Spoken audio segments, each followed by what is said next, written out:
তো বন্ধুরা, এখন যেটা তোমরা দেখছো নিচে রাস্তাটা, এটা হচ্ছে সেই সুপ্রাচীন সিল্ক রুট। সমস্যা হলো নামার সময় একজন দাদার পিছনে ব্রেক খাচ্ছে, তার কেটে গেছে বলছে, করা যায় সেটা দেখতে হবে। সম্ভবত কিছুদিন আগে এখানে কোনো ল্যান্ডস্লাইড হয়েছিল, যার জন্য দেখতে পাচ্ছ তোমরা রাস্তার উপরে সব মাটি পাথর সব পড়ে আছে।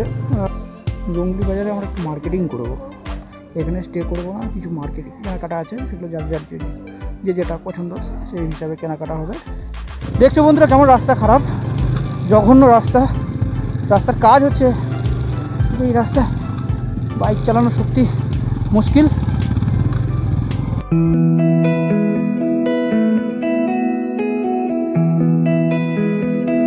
তো গুড মর্নিং বন্ধুরা, তো এখন নাথাং ভ্যালির আজ আমাদের ফার্স্ট মর্নিং।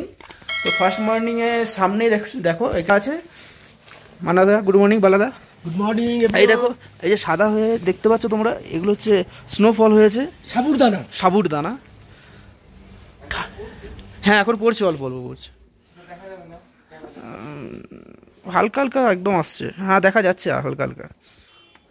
একটু আগে খুব জোর পড়ছিল, তো আমি রেডি হতে হতে বন্ধ হয়ে গেল, তার জন্য। আর এখন একদমই অল্প পড়ছে, এই সাবুরদানার মতন। এই যে এখানে বসে আছে, এখানে হাম দেখাতে হয়।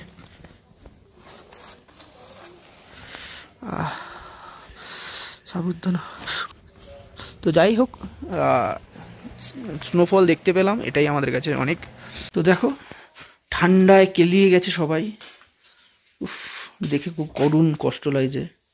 আর ওই দেখে দেখো, ও সুব্রতদা,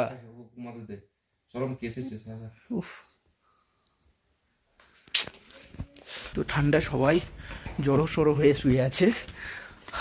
তো আমরা যেখানে হোমস্টেতে স্টে করেছি, তো সেখানে পাশেই একটা মনিস্ট্রি আছে, তো আমরা সেই মনিস্ট্রি দেখতে যাচ্ছি। এই দেখো,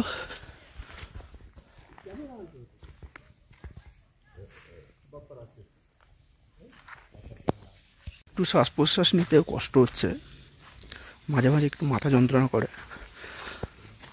যখন শ্বাস প্রশ্বাস নিতে একটু কষ্ট হয় তখন একটু মাথা যন্ত্রণা করছে। একদম জলগুলো জমে কেমন বরফের মতন আকার নিতে ধারণ করেছে। এখন এখানে টেম্পারেচার -1 ডিগ্রি। মর্নিং ব্রেকফাস্ট করছে, তো ব্রেকফাস্ট করার পরে আমরা এখান থেকে বেরিয়ে যাব। তো প্রথমে আমরা যাচ্ছি পদমচেন, তারপরে রুংলি, তারপরে রোলেপ। তো এই হচ্ছে আমাদের প্রোগ্রাম, আজকে শিডিউল। বন্ধুরা এখন আমরা নাথাং ভ্যালি থেকে চলে যাব পদমচি। রেডি হয়ে গেছি, সবাই রেডি হয়ে গেছি। এখন বাজে বেলা 10টার মতন, কিন্তু এখনও 4 ডিগ্রি সেলসিয়াস এখানে উষ্ণতা। তো এবার আমরা যাব পদমচি, তো এখনই বেরিয়ে পড়বো। তো এই হোমস্টেতে আমরা গতকাল রাতে পৌঁছেছিলাম এবং আজকে সকালে এই হোমস্টে ছেড়ে আমরা বেরিয়ে যাব। তো এখন যেটা দেখতে হচ্ছে এটা হচ্ছে ইয়াকার পুজ, এটা পুজোর কাজে লাগে। লোকাল যারা বুদ্ধিস্ট আছে তারা এগুলো দিয়ে পুজো করে। তো আমরা বেরিয়ে পড়েছি, রাস্তা দেখো কেমন খারাপ, প্রচণ্ড খারাপ রাস্তা। তো এখন বাজে 10টা 15, অনেকটা রাস্তায় যেতে হবে আজকেও, একদম খারাপ রাস্তা যাচ্ছি পদমচি। ওখানে আমরা আজকে লাঞ্চ করব, লাঞ্চ করে বেরিয়ে পড়ব। সকালে ব্রেকফাস্টে এখানে ওয়াই খেলাম, তো খেয়ে বেরিয়ে পড়েছি।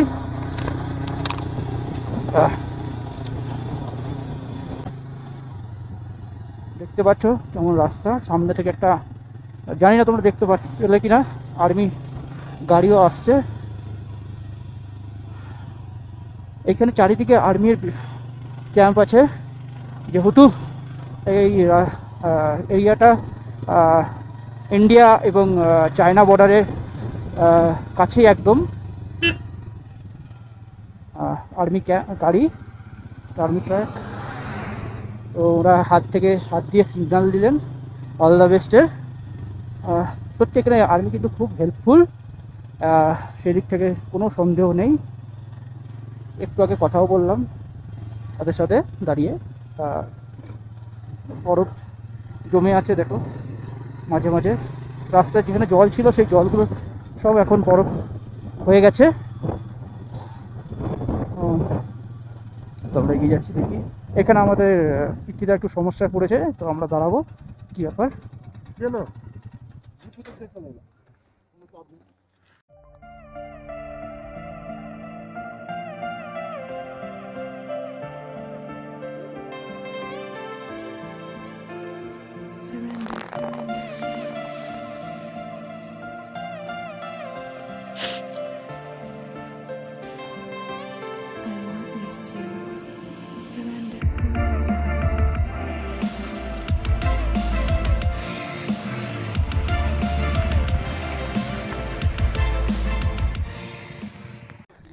তো একটু সমস্যা বলতে একজন দাদা আছে, একটু বয়স মানে আমার থেকে একটু বেশি বয়সের দাদা। তো দাদার একটু মানে খাড়া ডাউনে নামতে ভয় পাচ্ছে একটু। তো আমাকে বললো, যেহেতু আমি ডবল গাড়িতে এসেছি, মানে সিঙ্গেল গাড়িতে ডবল এসেছি, তো ওই গাড়িটা আমাকে চালাতে বলছে। তো কোনো অসুবিধা নেই, আমার সব রকম গাড়ি চালানোর এক্সপিরিয়েন্স আছে, তো চালিয়ে নেবো। তো এইটা হচ্ছে অ্যাপাচি, আমারও একটা অ্যাপাচি বাড়ি, নিজের পার্সোনাল বাইক, সেটা হচ্ছে অ্যাপাচি, যার জন্য অ্যাপাচি চালানোর অভিজ্ঞতা আমার খুব ভালোই আছে। তো আমি এখন পৃথ্বীদার অ্যাপাচি বাইকটা চালাচ্ছি, কারণ দাদার একটু হাই অ্যাল্টিটিউডে বাইক চালাতে একটু দাদার অসুবিধা হচ্ছে। তো দাদা, আমি যেহেতু গৌরবের সাথে এসেছিলাম, তো গৌরবের বাইকের পিছনে বসেছে, আর আমি দাদার অ্যাপাচিকে বাইকটা চালাচ্ছি। এটাই হলো টিম ওয়ার্ক। টিমের সাথে একসাথে আসলে এটাই, যে তুমি যদি সমস্যায় পড়ো, টিমের কেউ কোনো না কোনো মেম্বার কোনো না কোনোভাবে তোমাকে হেল্প করবে, এটা হচ্ছে ব্যাপার। তো যেহেতু আমি আমি কোনো বাইক আনিনি, আমি যেহেতু গৌরবের বাইকে এসেছি, তো আমাদের 10 জন, বাট আমাদের বাইক হচ্ছে 9টা। তো সেই হিসাবে আমি চালাচ্ছি বাইকটা। সত্যি খাড়া সব ঢালগুলো আছে, আর টার্নিংগুলো খুব বিপজ্জনক। কোনো অসুবিধা নেই, চলো।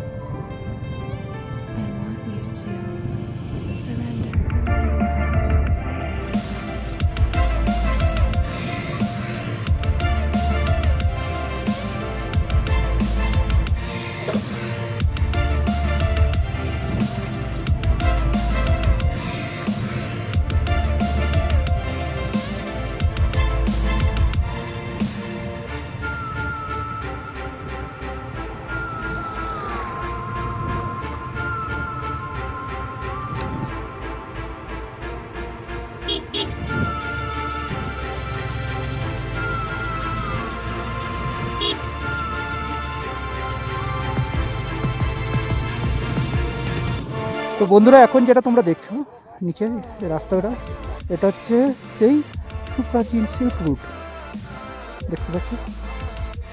আমরা কিন্তু অনেকটা হাইটে আছি, এটা কিন্তু অনেক ডাউনে, সেটা তোমরা আশা করি তোমরা বুঝতে পারছো আমরা ভিডিওতে। এখানে আমরা সবাই দাঁড়িয়েছি, কিছুক্ষণ ফটোশ্যুট করে নিয়ে আমরা এখান থেকে চলে যাবো আবার কোনো জায়গায়। এই সিল্ক রুটটা আমাদের যেতে হবে, কারণ সিল্ক রুটটা ড্রাইভ করা কিন্তু খুব একটু টাফ, কারণ রাস্তা প্রচণ্ড বেঁকা দেখতে পাচ্ছ। তো বন্ধুরা, এখন আমি আছি সিল্ক রুটের সামনে, যে দেখো পিছনে আমি তখন দেখাচ্ছি সিল্ক রুট।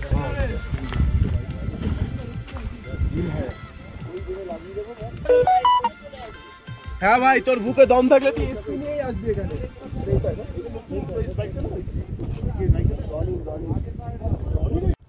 তো বন্ধুরা, একটা কথা তোমাদের বলতে আমি ভুলে গেছি। যদি যারা এখানে রাইড করতে চাও, তাদের জন্য একটা প্রথম কথা হচ্ছে যে এই রাস্তায় কিন্তু নিচ থেকে উপরে নামতে দেয় বাইক নিয়ে, ঠিক আছে, কিন্তু উপর থেকে নিচে বাইক নিয়ে উঠতে দেয় না। এটা কিন্তু ট্যুরিস্টদের জন্য নিয়ম, লোকাল লোকেদের জন্য হয়তো এই নিয়ম নাও হতে পারে, বাট হ্যাঁ, তো লোকাল লোকের জন্য অন্য নিয়ম হতেও পারে, বাট ট্যুরিস্টদের জন্য কিন্তু এই নিয়ম যে তারা ঘুরপথে এসে এখান থেকে নিচে ডাউনে যেতে দিবে বাইক নিয়ে, বাট উপরে উঠতে দেয় না, যার জন্য তো আমরা সেই রুটেই এসেছি, যে নিচে নেমে উপর থেকে আমরা নিচের দিকে ডাউনে এসেছি। তো এটাই তোমাদের বলার ছিল।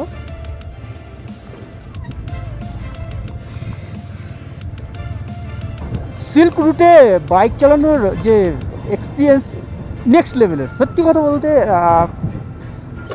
খুব সুন্দর লাগে। মানে পরের বারটা মানে তুমি যখন রাস্তায় বাইক চালাবে, তুমি বুঝতে পারবে না যে নেক্সট টার্নিংয়ে কী আছে বা কেমন খাড়া টার্নিং। তো একদমই খাড়া টার্নিং, প্রত্যেকটা মোড়ে মোড়ে আমাকে হর্ন দিতে হচ্ছে, কারণ ওর পাশ থেকে কী আসছে আমি কোনোভাবেই জানতে পারছি না বা বুঝতে পারছি না।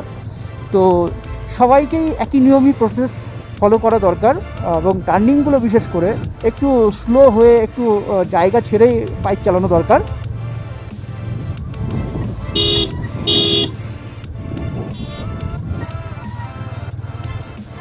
দেখছো বাড়িগুলো কেমনভাবে খাড়া, এই পাহাড়ের মধ্যে গায়ে বাড়িগুলো রয়েছে। তো এখানে মানুষের জীবনযাত্রা খুবই কষ্টের। এখানেও হোমস্টে আছে, দেখতে পাচ্ছ। এখানে মানুষ কিন্তু খুব পরিষ্কার, এই হিসাবে রাস্তাঘাটে কোনো নোংরা আবর্জনা পড়ে থাকবে না। ডাস্টবিন আছে, অবশ্যই ডাস্টবিনে তুমি ফেলতে পারো, এবং রাস্তার সাইডে দাঁড়িয়ে কেউ টয়লেট করা যাবে না খোলা আকাশে। তার জন্য বিভিন্ন জায়গায় টয়লেট বানানো আছে, বা এখানে হোমস্টেতে আছে, বা দোকান যেখানে যদি তোমরা টিফিন করো সেই সব দোকানেও টয়লেট আছে। তো যারা এখানে আসবে, তো কিছু কিছু জিনিস নিয়ম মানতে অবশ্যই তোমাদের হবে। প্রথমে ওপেন প্লেসে কখনো স্মোক করা যাবে না। স্মোক করার জন্য বিভিন্ন দোকান বলো বা বিভিন্ন জায়গায় স্মোকিং জোন থাকে, সেখানেই তোমাকে স্মোক করতে হবে। আর যেখানে সেখানে নোংরা ফেলা যাবে না।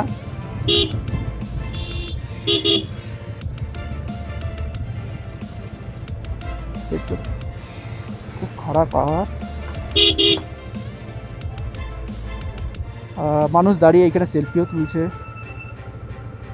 এটা একটা সেলফি প্লেস।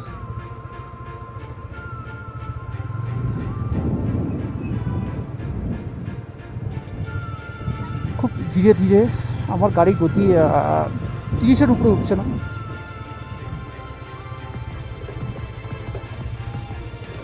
তো পিছন থেকে আমাকে করলো, ডাকলো, যে দাঁড়াতে বললো, তো আমি দাঁড়ালাম। বলতে চাইছিল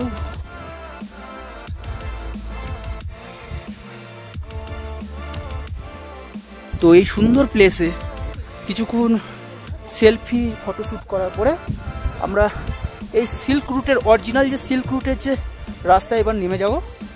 দেখতে পাচ্ছ জিগজ্যাগ একদম সাপের মতন একা বেঁকা করে রাস্তা, এই রাস্তায় আমরা নেমে যাব। তো এখন আমরা সিল্ক রুট দিয়ে যাচ্ছি। তো সিল্ক রুটের নাম এই রাস্তাটার নাম সিল্ক রুট হয়েছে কেন, তার একটা ইতিহাস আছে। তো যেটুকু আমি জানি, যে এশিয়ান টাইমে যখন চায়না ভারতের সাথে ট্রেড হতো এই রাস্তা দিয়েই, তো তাদের যে সিল্ক শাড়ি বা কাপড় আছে সিল্কের তৈরি, তো সেই শাড়ি কাপড় এই রুটের মাধ্যমে বেশি তারা ব্যবসা চলতো তাদের সাথে আমাদের। তো সেই জন্যই এই শাড়ির যেহেতু বেশিরভাগ ব্যবসাটাই এই রাস্তা দিয়েই হতো, তো এই রাস্তার নাম সেই সময় থেকেই সিল্ক রুট পড়ে যায়। তো এখনও এই নামটি রয়ে গেছে, সিল্ক রুট। সিল্ক রুটে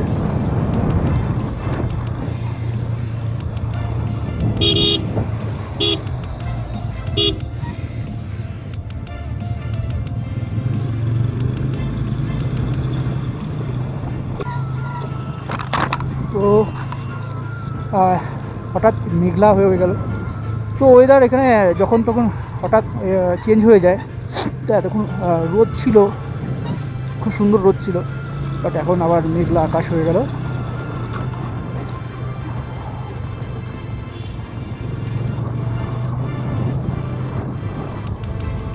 তো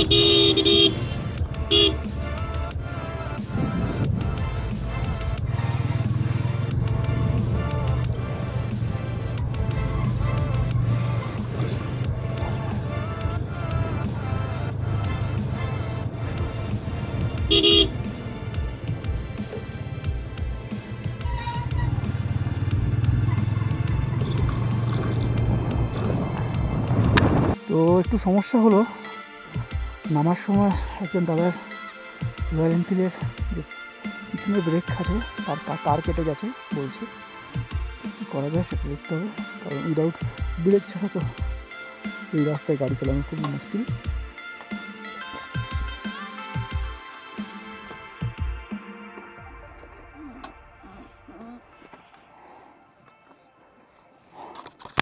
তো সমস্যাটা সলভ হয়নি, যেহেতু পিছনে ব্রেক লাগছে না, তো আস্তে আস্তে ওনাকে সামনে ব্রেক মেরেই এগিয়ে যেতে হবে। দেখতে পাচ্ছি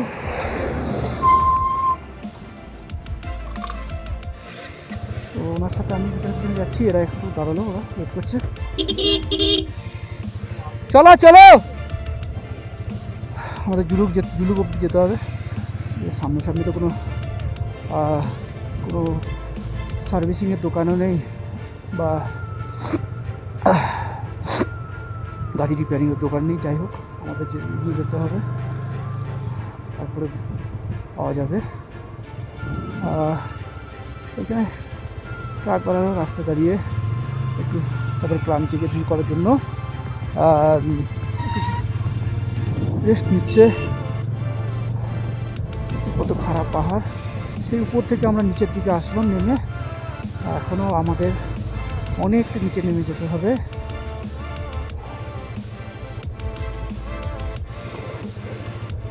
দাদার পিছনে ব্রেক কাজ করছে না, ওনাকে সামনের ব্রেকটা তাকে মেরে যেতে, মানে কন্ট্রোল রেখে তাকে গাড়ি বাইক চালাতে হবে। আর আমি তার পিছনে চলে যাচ্ছি। আমাদের টিম আরও দাঁড়িয়েছে। চলো জুলুক অব্দি চলো, পিছনে ব্রেকটা ধরছে না তো।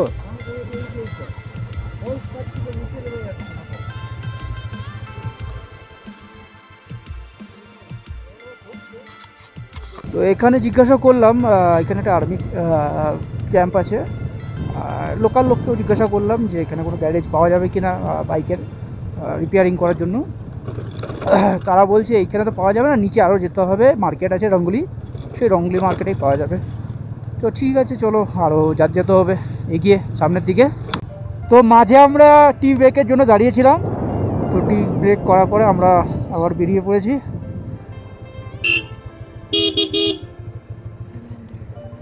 রাস্তা দেখো কত, রাস্তা সুন্দর, রাস্তা কোনো সেরকম ডিস্টার্ব নয়, বাট জিগজ্যাগ রোড। তো আগে প্রত্যেকটা কোণে টার্নিংয়ে কী আছে, সামনে থেকে কী আসছে সেটা বোঝা একদমই মুশকিল। তো বারবার ওই জন্য হর্ন বাজিয়ে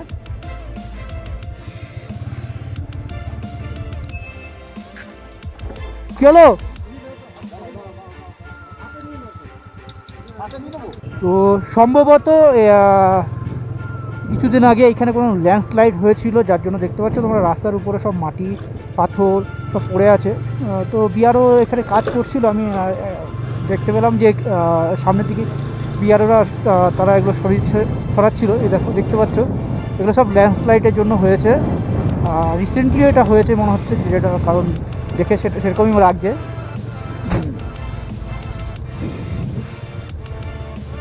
দেখতে পাচ্ছি চারিদিকে, মানে এখনও রাস্তা ক্লিয়ার আছে, বাট ল্যান্ডস্লাইডের যে হয়েছিল তার যে চিহ্ন পুরো স্পষ্ট বোঝা যাচ্ছে।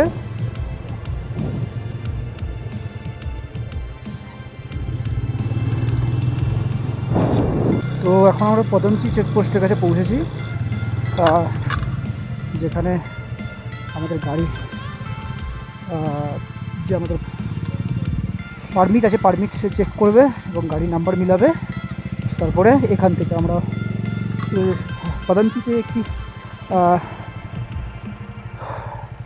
হোমস্টে আছে, সেইখানে আমরা খাওয়া দাওয়া করবো, খাওয়া দাওয়া করে লাঞ্চ করে আবার কদমচি থেকে চলে যাব। তো পারমিট দেখাচ্ছে রঞ্জিত দা, গাড়ির নাম্বার সব মিলাবে, তারপরে এখান থেকে আবার আমরা এগিয়ে যাব সামনের দিকে।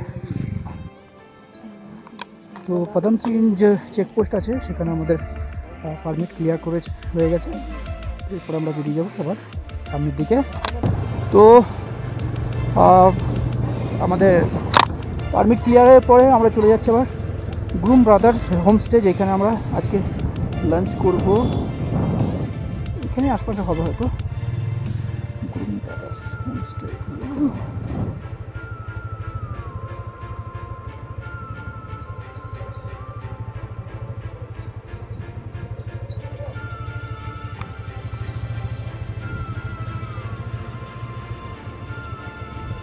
भाई इधर ग्रूम ब्रदर्स होम स्टे किधर है? ग्रूम ब्रदर्स होम स्टे नीचे है ना? ठीक है, थैंक यू। तो গ্রুম ব্রাদার হোমস্টে, আচ্ছা আচ্ছা। তো আমরা এখানে পৌঁছে গেছি গ্রুম ব্রাদার হোমস্টে, যেখানে আমরা এখন লাঞ্চ করব। লাঞ্চ করে এখান থেকে রওনা দেবো আবার আগের দিকে। তো এখন আমরা গ্রুম ব্রাদার হোমস্টেতে লাঞ্চ করার জন্য এসেছি। এই নিচে চলো, এখানে কি করছো? আসো। তুমি তো এমনিতেই নিচে নেমে আছো, তুমি আর কত নিচে নামবে? সেটাই তো বলছি। এই যে দেখে রাখো ভালো করে। এইটা মোটামুটি আসো। এই হচ্ছে গ্রুম ব্রাদার হোমস্টে আশপাশের ভিউ, তোমরা দেখতে পাচ্ছ, খুব সুন্দর ভিউ। হ্যাঁ, খাওয়া দাওয়া করে আর একটুখানি। তো জাস্ট আমরা লাঞ্চ করলাম, লাঞ্চ করার পরে এবার আমরা বেরিয়ে যাবো রোলে পেদ্রিয়ে, যেখানে আজ রাতে আমরা হোমস্টে করে দিয়ে তারপর ওখানে আজকে থাকবো। তো এই হোমস্টে লাঞ্চ করলাম জাস্ট, দেখতে পাচ্ছ। আর যদি তোমরা কেউ এখানে আসতে চাও, অবশ্যই এখানে কন্ট্যাক্ট নাম্বার এবং তাদের হোয়াটসঅ্যাপ নাম্বার দেওয়া আছে। হোমস্টেটা সত্যি খুব সুন্দর, খাওয়া দাওয়াটা খুব ভালো লাগলো। তো আসতে পারো তোমরা এখানে। তো জাস্ট লাঞ্চ করলাম, লাঞ্চ করার পর তাদের সাথে একটু ফটোশ্যুট করলাম। আই থিঙ্ক তাদের যে গ্রুপ ফটো আমরা তুলেছিলাম সেগুলো তোমাদের দেখাবো।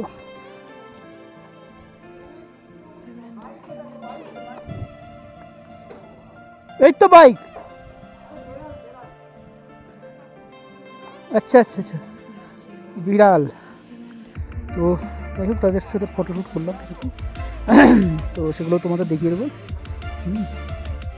কী করছিস, কী করছিস, কী চাই? না না, তোমার ব্যাগ থেকে যে গ্যাসটা বেরোচ্ছে না তেলের, চল চল। তো বেরিয়ে যাচ্ছি এবার সামনে।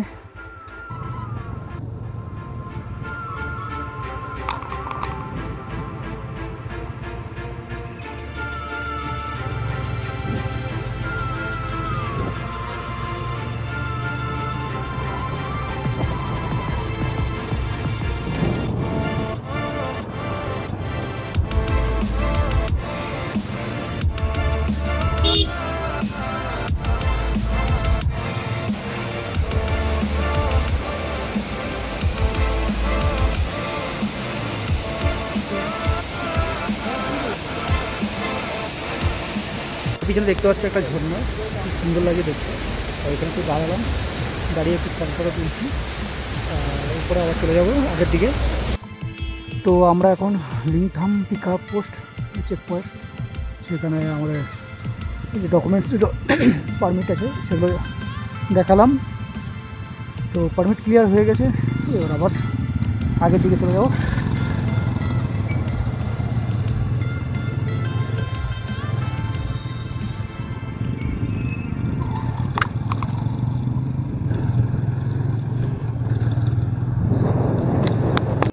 তো এখন আমরা এসেছি রুংলি সিটি। রুংলি সিটিতে এখন দেখতে পাচ্ছ অনেক গাড়ি জ্যাম আছে, একটু আছে।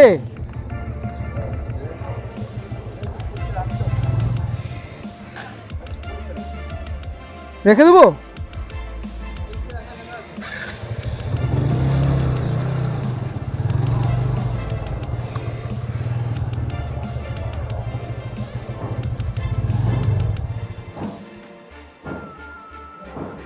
তো গাড়ির পার্কিং একটু সমস্যা, কারণ পার্কিং প্লেস তেমন নেই, যার জন্য দেখি কি বলে।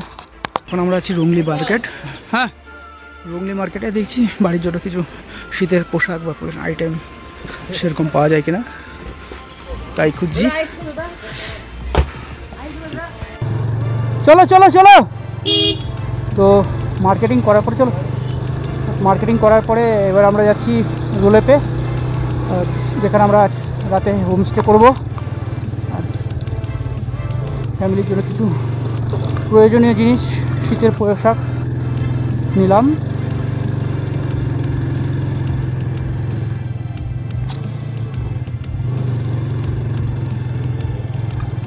তো রোলেপে যাওয়ার পথে রাস্তার মাঝখানে একটা গাছ হঠাৎ ভেঙে পড়েছে কিছুক্ষণ আগে হয়তো। তো লোকাল মানুষেরা সেটা কাটাকাটি করছে এবং রাস্তা ক্লিয়ারের জন্য।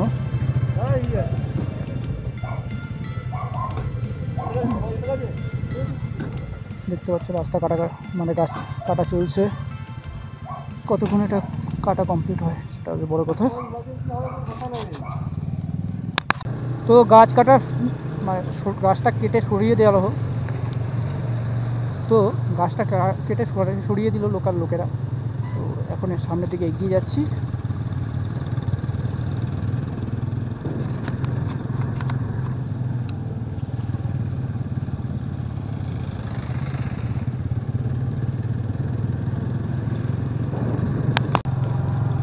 তো এতক্ষণ ধরে যে আমরা সিকিমের বিভিন্ন রাস্তায় গাড়ি চালিয়েছি, তার মধ্যে সবথেকে এখনও পর্যন্ত খারাপ রাস্তা হচ্ছে রোলেপে যাচ্ছি তার রাস্তা। দেখতে পাচ্ছ কি জঘন্য রাস্তা।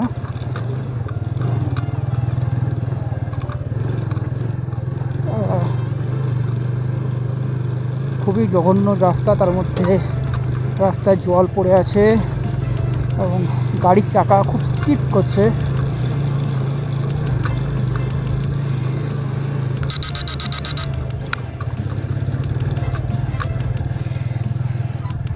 সেই রাস্তা ধরেই যাচ্ছি আমরা এগিয়ে।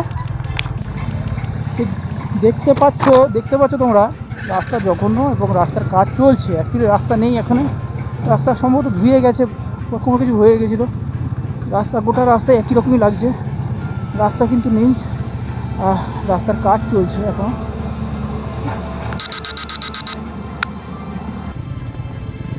দেখছো বন্ধুরা কেমন রাস্তা খারাপ, জঘন্য রাস্তার কাজ হচ্ছে। এই রাস্তা বাইক চালানো সত্যি মুশকিল, দেখছো। তো বন্ধুরা, এরপরের ভিডিওয়ে আমি কিছু দেখাতে পারছি না, বিকজ আমার অ্যাকশন ক্যামেরার ব্যাটারি পুরোপুরি শেষ হয়ে গেছিলো এবং ওই রাস্তাতে ড্রাইভ করতে করতে কোনোভাবেই মোবাইল দিয়ে ভিডিও করা সম্ভব ছিল না। তো তাই আমি আর কোনো ভিডিও বানাইনি। তো এরপরে আমরা পৌঁছাই প্রায় সন্ধ্যে 7টা নাগাদ, অনেক কষ্টে রাস্তা খুঁজে। যাই হোক, পৌঁছে আমরা রেস্ট করি। তো নেক্সট ডের ভিডিও আমি পরের ভিডিওতে তোমাদের দিয়ে দেবো। তো বন্ধুরা, তোমাদের এই ভিডিওটা কেমন লেগেছে অবশ্যই তোমরা কমেন্ট করে জানিও, এবং ভিডিওটা ভালো লাগলে অবশ্যই লাইক দিও, এবং চ্যানেলে নতুন আসলে অবশ্যই চ্যানেলটাকে সাবস্ক্রাইব করে দিও। দেখা হচ্ছে আবার কোনো নতুন ভিডিওতে, ভালো থেকো।